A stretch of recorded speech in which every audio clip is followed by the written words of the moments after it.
30 मार्च जो ॾियारो सिंध समेत पाकिस्तान जे उन्हनि बाज़मीर ऐं ख़ुददार माण्हुनि लाइ हिकु अलमनाक ॾिहाड़ो आहे, छाकाणि त उन ॾिहाड़े ते हिंदुस्तान जे विरहाङे खां 4 साल पहिरियां 1943 में सिंध जे हिकु अज़ीम इंसान ऐं सिंध जी वॾी रूहानी गादी दरगाह रोज़े धणी रहमतुल्लाह अलैह जो 6हों गादी नशीन सैयद सगबतुल्लाह शाह राशिदी उर्फ सूर्यो बादशाह खे 34 वरहनि जी भरपूर जवानी जे ॾींहनि में फजर वक़्तु सिंध जे हिकु वॾे शहर हैदराबाद जे सेंट्रल जेल में हिंदुस्तान ते क़ाबिज़ अंग्रेज़ साम्राज्य जे साज़िश ऐं देसी दलालनि ऐं गदारनि जे गदारी सां 5 अंग्रेज़ जजिस जी मौजूदगी ऐं सिंध ते मढ़ियल पहिरीं मार्शल एडमिनिस्ट्रेटर ऐं अदालती ज्यूरी जे सरबराह जनरल रिचर्डसन सगबतुल्लाह शाह पीर पागारो खे बर्तानिया जे तख़्त ऐं ताज ख़िलाफ़ साज़िश करण जे इल्ज़ाम में फाही ॾियण जो नादराणो फ़ैसिलो ॿुधायो वियो, जॾहिं त अंग्रेज़ साम्राज्य जी गिरफ़्त एतिरी त मज़बूत ऐं ख़तरनाक हुई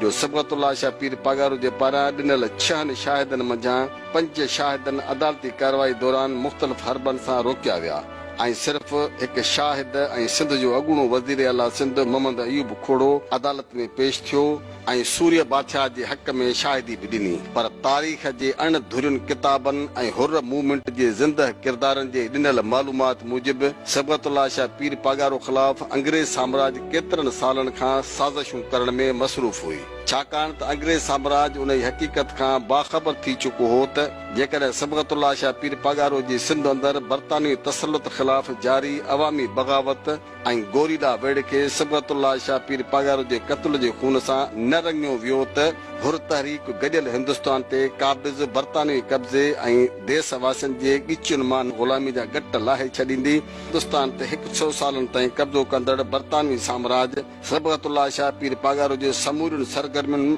माण्हुनि ऐं आज़ादी लाइ जहिड़ींदड़ मुजाहिदनि सां थींदड़ गॾिजाणियुनि कचहरियुनि उन्हनि में ग़ुलामी ख़िलाफ़ नफ़रत पैदा करण वारी जागीरता जी पल पल जी रिपोर्ट लिखण लाइ उन वक़्तु सिंध जे गवर्नर हुयूडो जा पंहिंजा जासूस मुख़्तलिफ़ रूपनि उहिदनि ऐं लालचुनि सां मुक़ररु करे छॾिया हुआ, जिन पीर साहब पागारो जे आबाई पीर ॻोठ जेको खैरपुर रियासत में हो उते मुक़ररु कयल अंग्रेज़नि जी पुलिस कमानी ग़ुलाम रसूल शाह खे ख़ासि टास्क ॾिनो वियो त उहो शहीद सगबतुल्लाह शाह पीर पागारो ख़िलाफ़ मुस्तक़िल बुनियादनि ते ज़हर आलूद नफ़रत अंगेज़ ऐं सगबतुल्लाह शाह पीर पागारो खे हर सूरत में तख़्त दार ते पहुचाइण वारनि अणकयल गुनाहनि जी कूड़नि दास्ताननि ते रिपोर्टूं ठाहे अंग्रेज़ साम्राज्य जे आला इख़्तियारनि ताईं मोकिलींदो रहे ऐं आख़िरकार अंग्रेज़ साम्राज्य जे गहरियुनि साज़िशुनि जो ॼार एतिरो त मज़बूत ऐं जामिअ बणिजी वियो जो 1930 में सगबतुल्लाह शाह पीर पागारो खे संदसि आबाई पीर ॻोठ मां गिरफ़्तार कयो वियो। संदसि ख़िलाफ़ जुर्तू जैली ऐं बेबुनियाद 8 केस दाख़िल कया विया। सगबतुल्लाह शाह पीर पागारो जे हिकु वॾे माण्हूअ ख़िलाफ़ कूड़ा केस दाख़िल करण वारे मामले खां पोइ पाकिस्तान खे अंग्रेज़नि जे चंबे मां आज़ाद कराईंदड़ सिंध जे शहर झिरकनि में जनम वरितल क़ाइद आज़म मोहम्मद अली जन्नाह सगबतुल्लाह शाह पीर पागारो जी कानूनी पैरवी करण लाइ वकील ठहण जी हामी भरी। उन ई दौर में जॾहिं 100 रुपयनि जी वॾी अहमियत हूंदी हुई तॾहिं मोहम्मद अली जन्नाह सगबतुल्लाह शाह पीर पागारो जी कानूनी पैरवी करण वारनि फर्ज़नि जी फीस हर शुनवाई ते 500 रुपया मुक़ररु कई।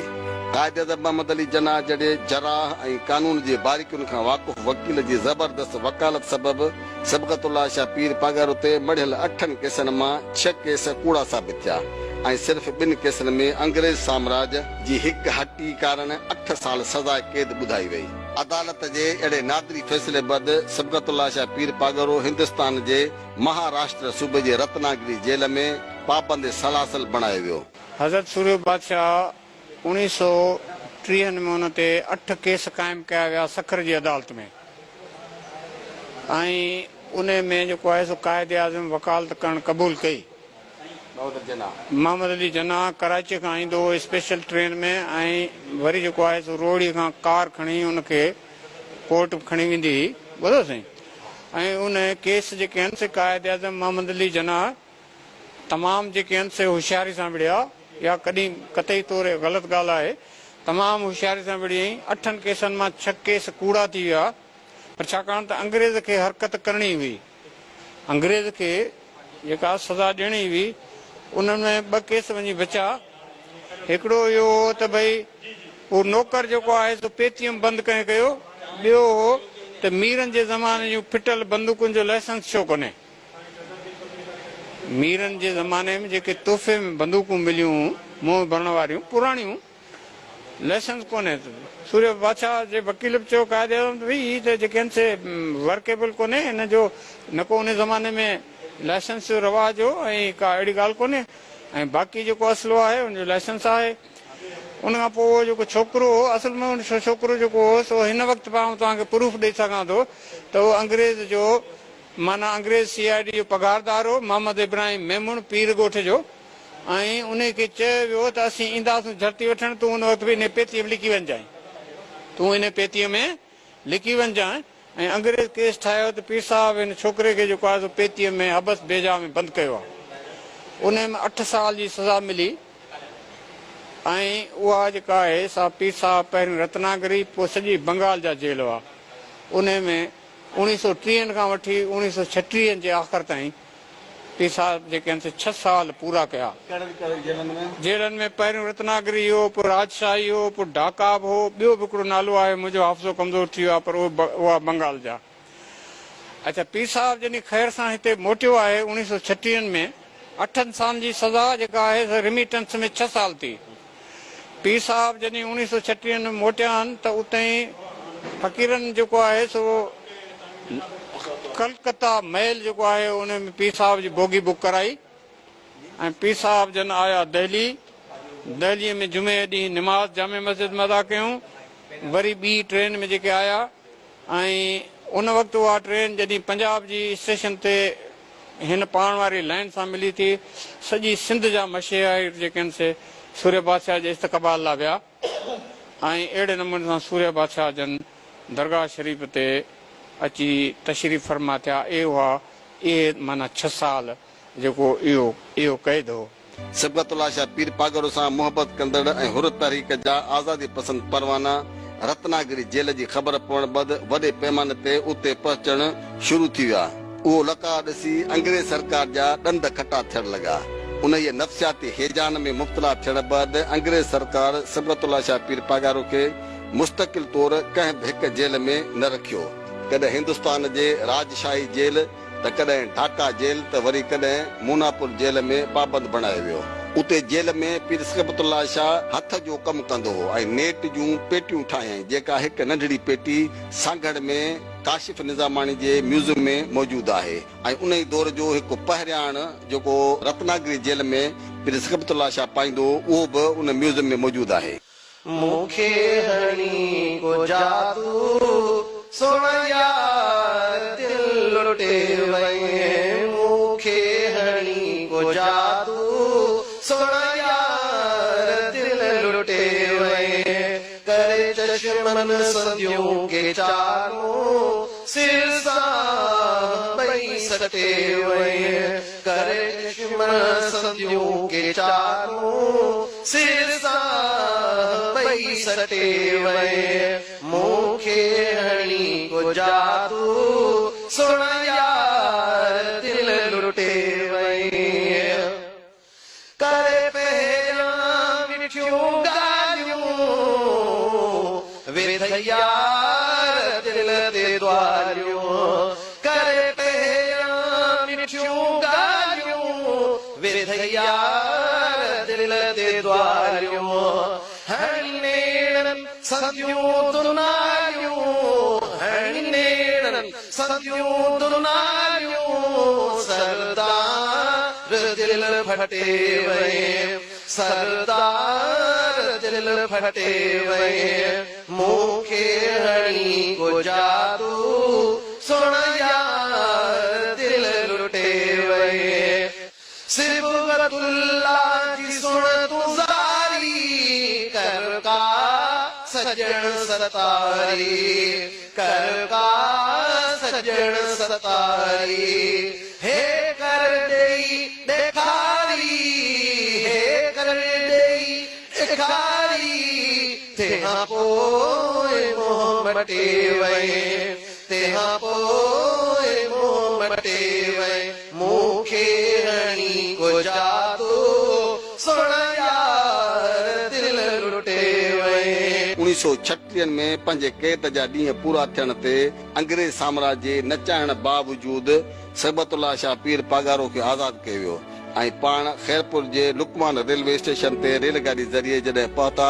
त सिंध जा लखे माण्हू पंहिंजे महबूब अॻवान जो दीदार करण लाइ दीवाना वार लुकमान स्टेशन ते मौजूद हुआ ऐं हिक तारीख़ी रैलीअ जी सूरत में पीर ॻोठ पहुचायो वियो। आज़ादी बाद सबक़तुल्लाह शाह पीर पगारो ॻोठ में पंहिंजो ख़ानदानी ज़मीनूं संभालियूं, मुआशिरे में जागरता शूर पैदा करण लाइ समाजी इस्लाहात शुरू कयाई, पंचायत सिस्टम शुरू कयाई। सभ खां अहम ॻाल्हि त बिजली जो पावर हाउस ज़ाती ख़र्च ते ठारायो ऐं सिंधी माण्हुनि में सियासत समेत ॿियनि इल्मनि बाबति ॼाण ऐं शूर पैदा करण लाइ हिकु हिंदू मास्तर भगवान के मोटवाणीअ जी एडिटरशिप में पीर ॻोठ मां हिकु अख़बार पीर ॻोठ गज़ेट जो अजरा कयई। पीर ॻोठ में पंचायत क़ाइमु कई, चई अंग्रेज़नि में केस करे ख्वार न थियो। पीर ॻोठ खे पावर हाउस ॾिनई त वही बिजली ॿालियो, वापार करियो ऐं अहिड़े नमूने सां अंग्रेज़ चवणु लॻो त इहो पावर हाउस तोखे कहिड़ो अक़ाइदो ॾी थो। माना हर ॻाल्हि में पीर साहिब जेका असां उते पीर ॻोठ गज़ेट अख़बार शाया कराई, जंहिंजो हिकिड़ो हिंदू एडिटर हुयो जेका मुसलसिल शाया थींदी वई ऐं पीर साहिब जी पॉलिसी ऐं उहे बयानात उन में मौजूदु आहिनि। हाणे इहा ॻाल्हि हलंदी रहे थी। 1939 में जंहिं वक़्तु मंज़लगाह जा फ़साद थियनि था, मंज़लगाह जा मस्जिद मंज़लगाह जा फ़साद थियनि था, उन वक़्तु पीर साहिब जा बयान आहिनि त हिंदू बि सिंध जो जाइ जम जो शहरी आहे, मुस्लमान बि सिंध जो सिटीज़न आहे, ॿिन्ही खे हिकु जहिड़ा हक़ आहिनि। हू पंहिंजे मंदर में पूॼा करे, असीं मुस्लमान पंहिंजी मस्जिद में जेको आहे इबादत अलाह जी कंदासीं, ॿिन्ही खे साॻियो हक़ आहे। इहो बयानु पीर ॻोठ गज़ेट में मौजूदु अथव। ऐं फ़साद कंहिं पे करायो, तव्हां सभिनी खे ख़बर आहे फ़साद कंहिं पे करायो। पीर साहिब जा उते जेके पीर ॻोठ हुन में ख़ैरपुर जे आस पास पंहिंजा सखर जे आस पास ॻोठ हुआ जिते फ़क़ीर हुआ, उते पीर साहिब पंहिंजे फ़क़ीरनि खे चयो त बाबा हिननि माण्हुनि खे हिंदुनि जी प्रोटेक्शन कयो ऐं हिननि माण्हुनि खे तकलीफ़ में पहुचायो। अहिड़नि इनक़लाबी फ़ैसिलनि ऐं क़दमनि खे ॾिसी अंग्रेज़ साम्राज अॻु खां वधीक सिबगतुल्लाह शाह पीर पगार जो दुश्मन बणिजी वियो। उन दौर जे पुलिस कमानी नाज़िम सैयद ग़ुलाम रसूल शाह ऐं ख़ैरपुर रियासत जे वज़ीर आला एजाज़ शाह खे ॿियनि इंतिज़ामी सियासी समाजी मुआमलनि खे ॾिसण बदिरां सिर्फ़ ऐं सिर्फ़ सिबगतुल्लाह शाह पीर पगार जे हर सरगर्मियुनि ऐं चुरपुर ते नज़र रखण ऐं संदसि ख़िलाफ़ कूड़ियूं रिपोर्टूं ठाहिण जो ज़िम्मो लाथो वियो ऐं दुनिया जहान जूं समूरनि ग़लतकारियुनि खे पीर साहिब ख़िलाफ़ तयारु थियल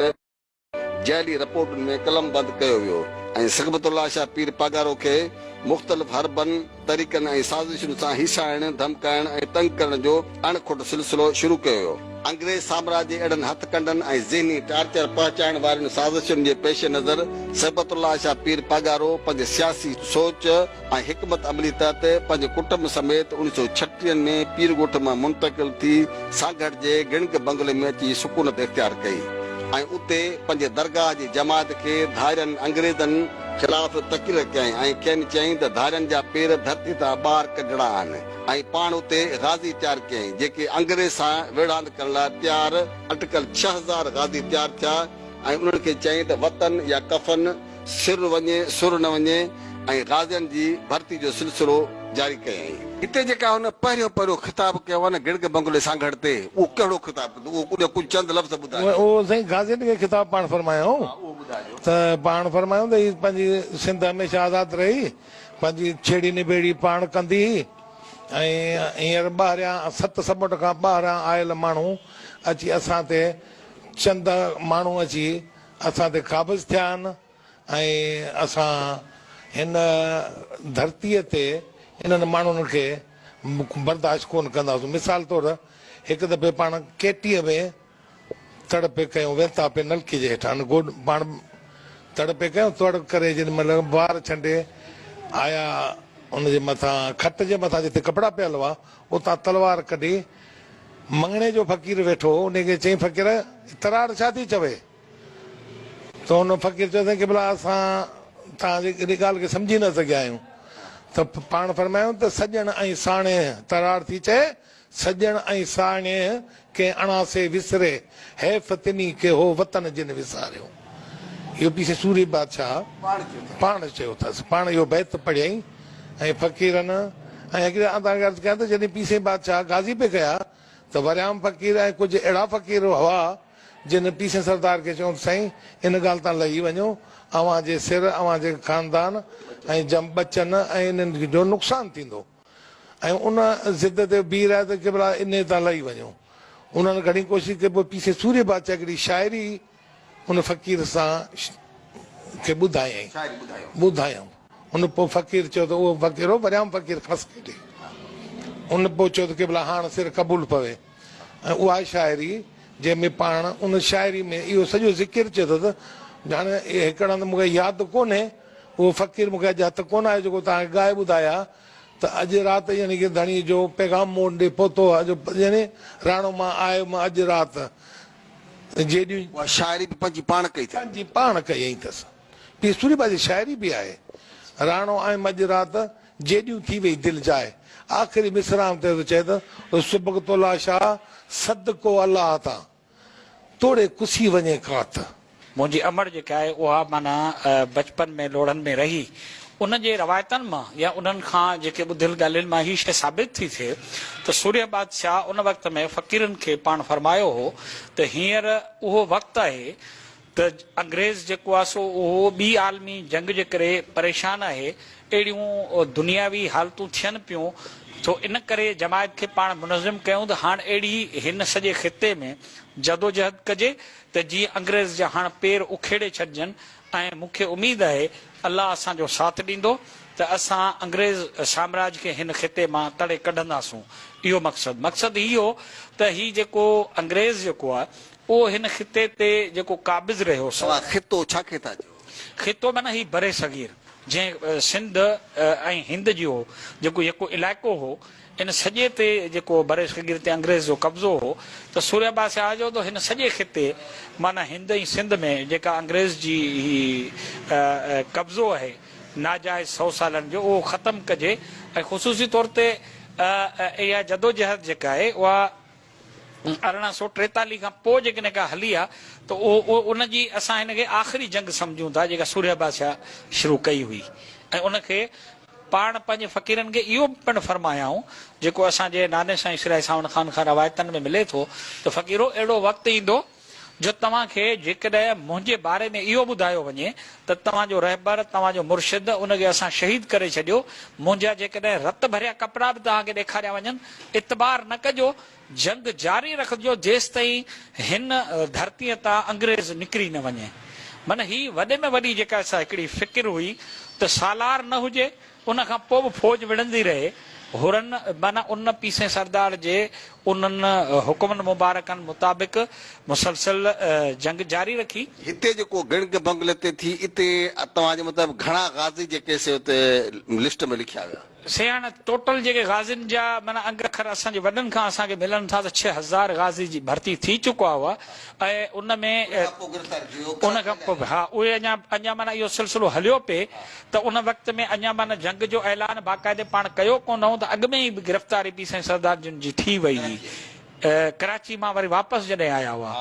1941 में पीर ॻोठ मां 1941 में हितां खां गणंग बंगले खां कराची विया, कराची खां वरी वापसि गणंग बंगले आया, गणंग बंगले खां पोइ कटी 2 जाइनि ते पी साईं जी गाज़ियुनि जी भर्ती थींदी हुई। हिकिड़ी पीर ॻोठ खां केटी पागारे में उते लांडियूं हूंदियूं हुयूं जिते गाज़ियुनि जी भर्ती थींदी हुई, ॿी गणंग बंगलो जिते पी साईं बादशाह जिन सूर्य बादशाह जिन गाज़ियुनि जी भर्ती कंदा हुआ। हुन पासे जेके बि गाज़ी भर्ती थिया उनमें तक़रीबन सालिम जमायत सां वाबस्ता माण्हू उहे वधि में वधि जेके से उन इलाइक़ा छो त वेझा हुआ सभई अक़ीदतमंद सभई तक़रीबन वॾी तादाद में अक़ीदतमंद हुआ, पर उनमें कुझु अहिड़ा माण्हू बि मिलनि था माना जीअं मिसाल तौर अब्दुल्ला जेको आहे सो उनमें जेको आहे सो हिकिड़ो ओठो आहे, उनजो नालो जेको आहे सो मिले थो, हिकिड़े उहो मुरीद कोन हो। 1936 में वापसि अचनि था, 37 में हज ते वञनि था,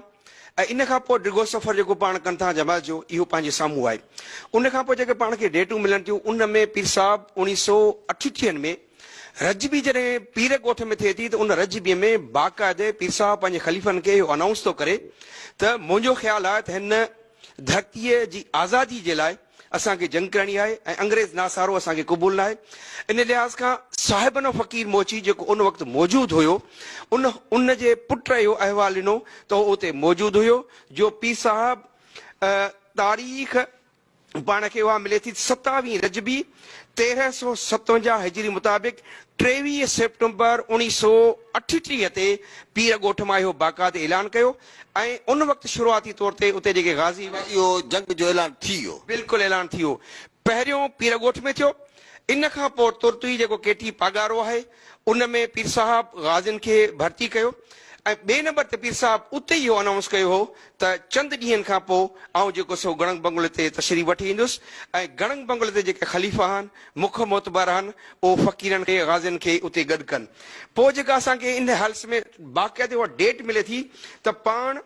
7 शवाल 1357 हिजरी मुताबिक़ 30 नवंबर 1938 ते गणंग बंगले ते तशरीफ़ वठी था अचनि ऐं उते जेके बि ख़लीफ़ा आहिनि उन्हनि खे ख़ासि तौर ते मोहम्मद यूसुफ फ़क़ीर आहे, वरियाम फ़क़ीर ख़ासि केली आहे, सिराई सावण खान निज़ामानी आहे, फ़र्क़ जमात वारा जेके फ़क़ीर आहिनि उन्हनि जे साम्हूं इहा ॻाल्हि थिए थी। ऐं इहो आउं चवंदो हलां मुंहिंजे लाइ फ़ख्र जी ॻाल्हि आहे त मुंहिंजो वालिद साहिबु गाज़ी मोहम्मद हसन उर्फ़ ठकुर फ़क़ीर वसाण उहो ख़ुदि बि ॿुधाईंदो हुयो त जॾहिं पीर साहिब गाज़ियुनि खे भर्ती कयो त फ़क़ीरनि जे चवण ते असां उते वियासीं ऐं जॾहिं मुंहिंजो ख़ुदि वालिद साहिबु उते वियो त हुन ॿुधायो त पीर साहिब तरीक़ेकार इहो रखियो त 4 माण्हुनि खे पीर साहिब गणंग बंगले में छॾींदो हो ऐं उन्हनि 4 माण्हुनि खां बाक़ायदे पीर साहिब उनजी विल पुछंदो हुयो त बाबा हिन धरती जे लाइ, हिन वतन जे लाइ, इस्लाम जी सरबुलंदी लाइ तव्हांखे अंग्रेज़ नासार जे ख़िलाफ़ जंग करणी आहे, तव्हां इन लाइ तयारु आहियो। त उन्हनि 4 माण्हुनि खां पोइ उनजो पुछियो वेंदो तव्हां कहिड़ी संगत सां तइल्लुक़ रखो था। उन माण्हूअ जी हॾ काठी उन माण्हू जी विल खे ॾिसी पीर साहिब उन्हनि खे गाज़ी भर्ती कंदो हो। मुंहिंजो वालिद साहिबु ॿुधायो त पीर साहिब उन वक़्तु टेबल ते ॻाढ़ी मस सां माना बाक़ायदे हिकिड़ा उहे गाज़ी हुआ जेके पीर साहिब पंहिंजे हथ मुबारक सां कलम बंदि करे उन्हनि खे जेको रजिस्टर लिखो ऐं नंढड़ी पनी उन्हनि माण्हुनि खे हथ में ॾिनी। मुंहिंजे वालिद साहिबु ॿुधायो त असां ख़ुशि नसीब आहियूं जो उहा पर्ची असांखे मिली जंहिं ते गाज़ी नालो, पीउ जो नालो, संगत कहिड़ी आहे। अहिड़े नमूने सां चवे थो त इहा जेका गणंग बंगले ते जेका भर्ती थी इन में तक़रीबन पीर साहिब 10 खां 15 ॾींहं पाण हिते मौजूदु रहिया ऐं हज़ारनि जी तइदाद में गाज़ी गॾु थिया। ऐं पोइ हिकु दफ़ो मुंहिंजे वालिद साहिब मूंखे ॿुधायो जेको गाज़ी पाण उते थियो त गाज़ी थियण खां पोइ पीर साहिब चयो त वक़्ती तौर ते तव्हां मखी वारे इलाइक़े में अछड़े थर वारे पासे ही फ़क़ीर निकिरी वञनि छो त जीअं पोयां जेके ॿिया फ़क़ीर अचनि उहे जेके हिननि जी जेका आहिनि सा अॻिते हिननि खे वधाइनि। पोइ मुंहिंजे वालिद साहिब ॿुधो त अछड़े थर में तड़ आहिनि, उते नांगो तड़ आहे, ॿिया काफ़ी अथला हुआ आहे, नंगरो आहे, उते हिननि जी ट्रेनिंग थी, हथियार ॾिना विया। जैसलमेर जे राजा जे तरफ़ां हिते हुरनि जी मदद जे लाइ, पीर साहिब जी मदद जे लाइ हथियार उठ जा भरिजी आया। मुंहिंजे वालिद साहिब इहा बि ॻाल्हि ॿुधाई त ख़लीफ़े मोहम्मद यूसुफ महर खे उहे हथियार मिलिया पीर साहिब जे तरफ़ां ऐं पीर साहिब जा उहे हथियार जॾहिं मोहम्मद यूसुफ ख़लीफ़े जे हथ में हुआ उन मुंहिंजे वालिद साहिब जे कुल्हे ते हुआ राइफल रखी चयो त फ़क़ीर तूं शहीद पीरू वसाण जेको बचू बादशाह दौर में जेको सो पंहिंजो नालो कमाए चुको हो उन जे ख़ानदान सां ई ही राइफल ऐं तुंहिंजे हवाले थो कयां। पोइ मुंहिंजे वालिद साहिबु ॿुधायो त अहिड़े नमूने सां उहा राइफल मूंखे मिली ऐं अल्हम्दुलिल्लाह उनजी असां ट्रेनिंग हासिलु कई ऐं पोइ अहिड़े तरीक़े सां इहो सिलसिलो शुरू थियो।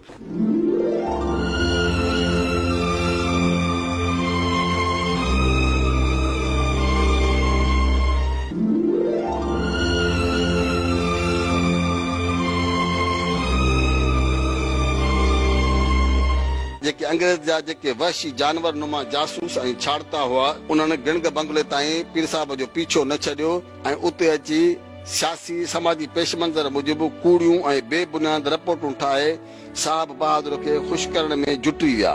ऐं सकबतुल्लाह शाह पीर पागारो खे हिकु दफ़ो ॿीहर गिरफ़्तार करे पाबंद सलासल बणाइण लाइ बहाना, जवाज़ ऐं उज़र ॻोल्हींदा रहिया। जॾहिं अंग्रेज साम्राज्य जा अहिड़ा ठगी जा ठाह कंहिं बि सूरत में सिंधी माण्हुनि जी अथाह समुंड आॾो कामयाबी माणे न सघिया तॾहिं 1940 धारे सिंध जे तॾो को गवर्नर हुयूडो पंहिंजे नादरी हुकुम जारी कयो त सकबतुल्लाह शाह पीर पागारो सागड़ खे छॾे कराची में अची रहाइश इख्तियार करे त जीअं संदन हर सियासी समाजी सरगर्मी मॉनिटर कई वञे ऐं सकबतुल्लाह शाह पीर पागारो जंहिं लाइ अंग्रेज साम्राज्य जूं हथ ठोकियूं साज़िशूं बेमाना हुयूं ऐं धरती सां मुहबत खेसि बेखौफ़ बणाए छॾियो हो। उन करे हुन अकिड़े सिरे कराची में मीर ख़ुदा बख्श लामभट टंडरो बागो वारो जे बंगले में रहाइश इख्तियार कई जिते खेसि नज़रबंद रखण जो नादरी फरमान जारी कयो वियो। सकबतुल्लाह शाह पीर पागारो कराची जहिड़े गहमा गहमी ऐं सनअती शहर में कुझु वक़्तु रहण बैदि ॿीहर पंहिंजे ॻोठ वञी फितरत जे झोल में पंहिंजी ज़मीनदारी ऐं पंहिंजे दरगाह जे फ़क़ीरनि खे वक़्तु ॾियणु चाहियो ऐं 2-3 भेरा अंग्रेज़ गवर्नर खे पंहिंजे दिलि जी ख़्वाहिश जो अहवालु ॾिनो त हू हफ़्तो खनि पंहिंजे ॻोठ वञणु चाहे थो। अंग्रेज़ साम्राज्य जेको पहिरियां छप हयूं वेठो हो त कहिड़ी रीति में सबक़तुल्लाह शाह पागारो जी का वॾी कमज़ोरी या ग़लती खेनि हथ अचे ऐं हू खेनि दार जे तख़्ते ते सजाईं। उन जी बदनियती जे करे गवर्नर सबक़तुल्लाह शाह पीर पागारो खे ॻोठ वञण जी इजाज़त न ॾिनी त सबक़तुल्लाह शाह पीर पागारो पंहिंजे वतन ऐं देश में पाण खे आज़ाद ऐं ख़ुदि मुख्तियार शहरी सम्झंदे पाण मुरादो पंहिंजे ॻोठ रवाना थी विया। सबक़तुल्लाह शाह पीर पागारो अहिड़ी बेबाकी खे ॾिसी गवर्नर हुयूडो बर्तानिया जे इख़्तियारनि खे ख़तम लिखियो त पीर साहिब साणस हिकु नज़रबंद क़ैदी जी हैसियत में न पर सिंध जे बादशाह जी हैसियत में मिलण आयो हो। कोठ पहुचण बैदि गवर्नर हुयूडो खे पंहिंजी वॾी शिकस्त नज़र आई ऐं हू इंतकाम जे बाह में सड़ण लॻो। अहिड़ी कैफ़ियत में हुन 1941 में सखर जे कमानी यानी SSP खे पीर साहिब खे गिरफ़्तार करण लाइ टेलीग्राम मोकिलियो जंहिं ते SSP सखर पंहिंजे पुलिस फोर्स वटि सबक़तुल्लाह शाह पीर पागारो खे उन वक़्तु हिरासत में वरितो जॾहिं हू पंहिंजी केटी पागारो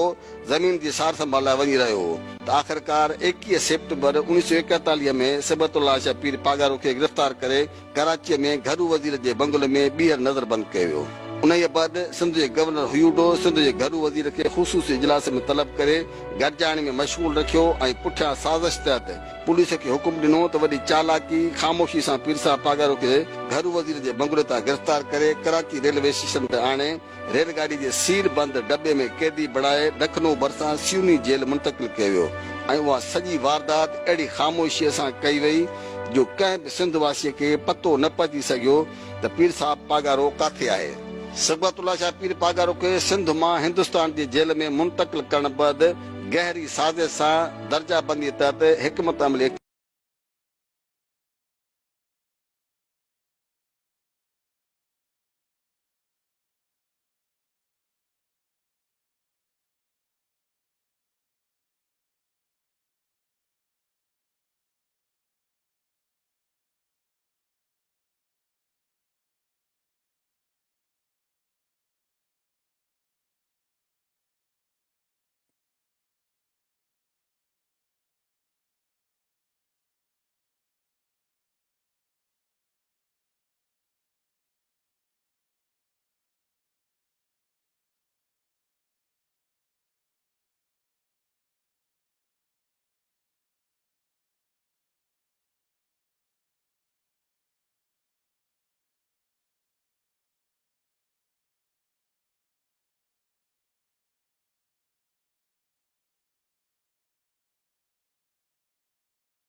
बाहिसर हूंदो हो फ़क़ीर उनखे चयईं इहा ॻाल्हि। पीर साईं सगबतुल्ला शाह जी घरवारी के रही, किथों शादी कई हो? हा, हिकिड़ी त पंहिंजनि संदुनि राशिदीन मां साईं कई, पीसे सरदार जूं इहे 4 शादियूं हुयूं।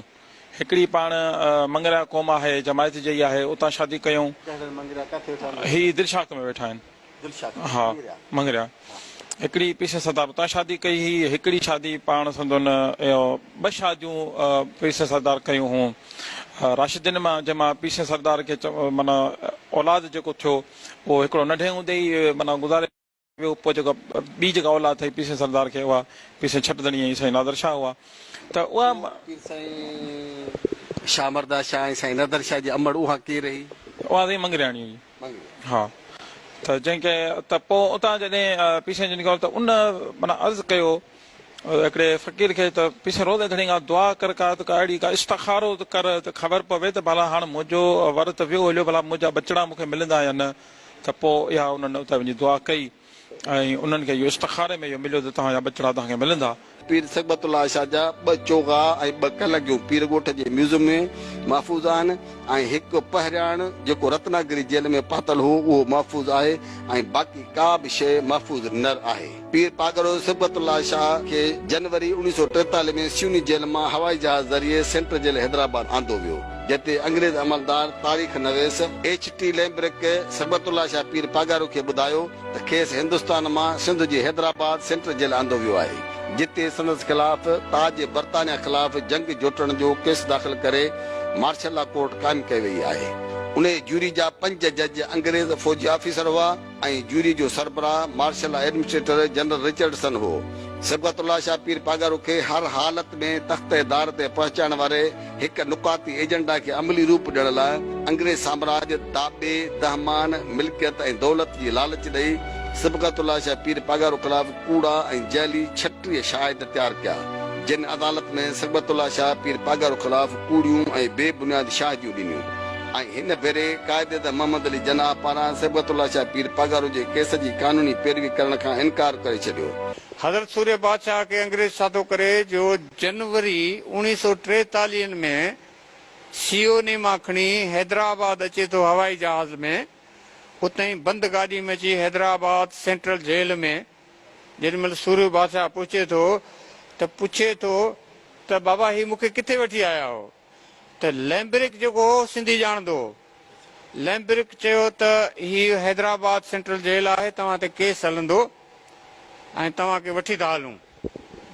लैम्ब्रिक खे ऑर्डर ॾिनो वियो त पीर साहिब सिंधीअ में जेको बि जुमिलो चए तूं यकदमि लिखंदो वञ अंग्रेज़ी में। इहो फाइल जेको ॿुधायो असांखे चंड साहिब। पीर साहिब हुन कमरे में पहुचण खां पोइ पहिरीं ॻाल्हि ॿुधाए त ॿुधायो किबलो कहिड़ी तरफ़ आहे, निमाज़ जो टाइम आहे। लैम्ब्रिक खे ख़बर कोन्हे, वरी जेलर खे ऐं वार्डन खे सॾायूं, उन्हनि चयो त ही किबलो रुख आहे। पीर साहिब जाइ निमाज़ घुरी, उहा किथां खणी आया। सूर्य बादशाह वज़ू करे निमाज़ पढ़ी आहे, इहो सॼो लैम्ब्रिक लिखियो आहे। पीर साहिब छा चवंदो वियो आहे, हाणे पीर साहिब जेको आहे सो अची वियो ऐं जेल जी 3 महीना अॻु में ई तयारी कयो वेठा हुआ। जेके बि अंग्रेज़ जा शाहिद हुआ उहे सभु हैदराबाद में विहारे वेठा हुआ, सर्किट हाउस में रोज़ उन्हनि खे शाहिदियूं जीअं पीर अली मोहम्मद शाह राशिदी चवंदो तीअं यादि कराईंदा हुआ ऐं अहिड़े नमूने सां मानी टिकी हुननि जी हिते, ॿाहिरी दुनिया सां हुननि खे को उनजो वास्तो न हो। ऐं अहिड़े नमूने सां जेको आहे सो पोइ जनवरी में केस शुरू थी वियो। उन जा 5 ई जेके जज हुआ से मार्शल लॉ जा फौजी ऑफिसर हुआ। जनरल रिचर्डसन जेको सो मार्शल लॉ जो ऑफिसर हो। पीर साहिब ख़त लिखिया जेके किताबनि में मौजूदु अथव त कायदे आज़म खे चयो त मुंहिंजो केस विड़े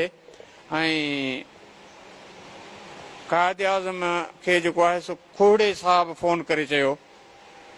मोहम्मद अयूब खोड़े इहो वाहिद माण्हू हो जंहिं फ़ोन करे चयो त पीर साहिब पघार चए थो तव्हांजी फ़ियूं अदा कंदुसि। कायदे आज़म चयो त आऊं मसरूफ़ आहियां, मूं वटि टाइम न आहे। हुकूमत तरफ़ां सगबतुल्ला शाह पीर पागारो खे नवाब शाह वासी वकील ॾियल मल ॾिनो वियो, जॾहिं त सगबतुल्ला शाह पीर पागारो जे बचा में 6 शाहिद हुआ, पर उन्हनि शाहिदनि खे बि ज़हनी टार्चर ऐं मोतमार धमकियूं ॾेई ख़ामोश रहण ते मजबूर कयो वियो ऐं सिर्फ़ हिकु शाहिद मोहम्मद अयूब खोड़ो आख़िर ताईं कोर्ट में पेश थी सगबतुल्ला शाह पीर पागारो जे हक़ में शादी ॾींदो रहियो। पर छाकाणि त पीर साहब खे फांसी ॾियण जो फ़ैसिलो अॻुवाट तइ थी चुको, उन करे मोहम्मद अयूब खोड़ो कयो बि हर तरह सां हिसाइण, ड्रिजारण ऐं शाहिदी ॾियण तां हथ खणण लाइ हरबा इस्तेमाल कया विया। हू पंहिंजे शादी वारे फ़ैसिले ते कारबंद रहियो। ॿिए तरफ़ दौलत, ताक़त, रियासत जी समूरी मशीनरी अंग्रेज साम्राज्य जे इशारनि जे मुहताज हुई ऐं सबक़तुल्लाह शाह पीर पागारो ख़िलाफ़ केतिरा ई ॾेही परॾेही कूड़ा शाहिद ऐं गवाह तयारु कया विया। पीर साहब जो सिंधी माण्हुनि जे दिलनि मां बेइंतहा प्यार ख़तम करण लाइ अंग्रेज साम्राज्य मुख़्तलिफ़ ज़रियनि तरीक़नि सां ज़हर आलूद प्रोपेगेंडा कई। एतिरी हद ताईं संदसि ख़िलाफ़ उहा ग़लीज़ ज़बान इस्तेमाल कई वई त सबक़तुल्लाह शाह पीर पागारो सादात ऐं सैयद घराणे सां तालुक़ नथो रखे। पर जॾहिं अंग्रेज साम्राज्य खे पंहिंजे हलायल समूरा हरबा, हथकंडा, साज़िशूं, मुनाफ़क़तूं ऐं ठगी जा ठाह पट पवंदे महसूस थिया त उन्हनि मार्शल कोर्ट ज़रिए 20 मार्च 1943 जे ॾिहाड़े सबक़तुल्लाह शाह पीर पागारो खे सेंट्रल जेल हैदराबाद में फांसी जी सज़ा ॾिनी वई। पेटर गुल जेको अंग्रेज़ आहे उहो जेको आहे अंदरि हथ सां अंग्रेज़नि हुनखे छॾियो ऐं खोलीअ में जिथे पीर साहब बंदि हो ऐं उन राति जेको आहे पीर साहब खे फांसी अचणी हुई त उन जेको आहे माफ़ी नामू जेको आहे लिखी उनजे अॻियां रांदि बि कई थिए ऐं जेॾी महिल रांदि शतरंज रांदि जॾहिं पीर साहब सूर्य बाचा रांदि हुनखां खटियो थिए वियो त पीर साहब खे हुन चयो त पीर साहब अॼु राति तव्हांखे 2 बजे जेको आहे फांसी ईंदी। चई उन ॻाल्हि खे तूं छॾ, रांदि खेॾ मूंसां, जेके ज़िंदा हूंदा से असांजो ही कारनामो ॾिसंदा ऐं उहा आज़ादी माणींदा। त हुनखे चयो त पीर साहब हिन ते रुॻो तव्हां सही कयो त तव्हांखे आज़ादी मिली वेंदी। चई मां जेको आहे उहो हुसैनी हुर आहियां जो आऊं सिर्फ़ु जॾहिं सोचां थो त हिननि सां घटि में घटि आऊं नरमीअ सां ॻाल्हायां त उन वक़्तु जेको आहे मूंखे पंहिंजे सैयद हुजण में शक पए थो। इन करे मां हिननि जेके गासिब आहिनि सिंध जा वेरी आहिनि इन्हनि खे हिन सिंध मां जेको आहे सो तड़े पोइ दम वठंदुसि या सिर ॾींदुसि, पोइ जेके जहिड़ा हूंदा से ॾिसंदा। सबक़तुल्लाह शाह पीर पागारो जंहिं अज़ीम आदर्श ऐं वतन जे धारियुनि दलालनि जे कब्ज़े ऐं तसलुत ख़िलाफ़ आजो थियण वारो ख़्वाब आख़िरकार 14 अगस्त 1947 ते साबियां थियो ऐं वतन अज़ीज़ जे आज़ादी वारे हलचल जे क़ौमी हीरनि में सबक़तुल्लाह शाह पीर पागारो सरमोड़, निशांबर ऐं हमेशह यादि रहण वारो अमर किरदारु बणिजी वियो। कैमरामैन मोहम्मद रमज़ान भट्टी सां गॾु अली मोहम्मद शाह लकियारी, KTN न्यूज़, नवाबशाह।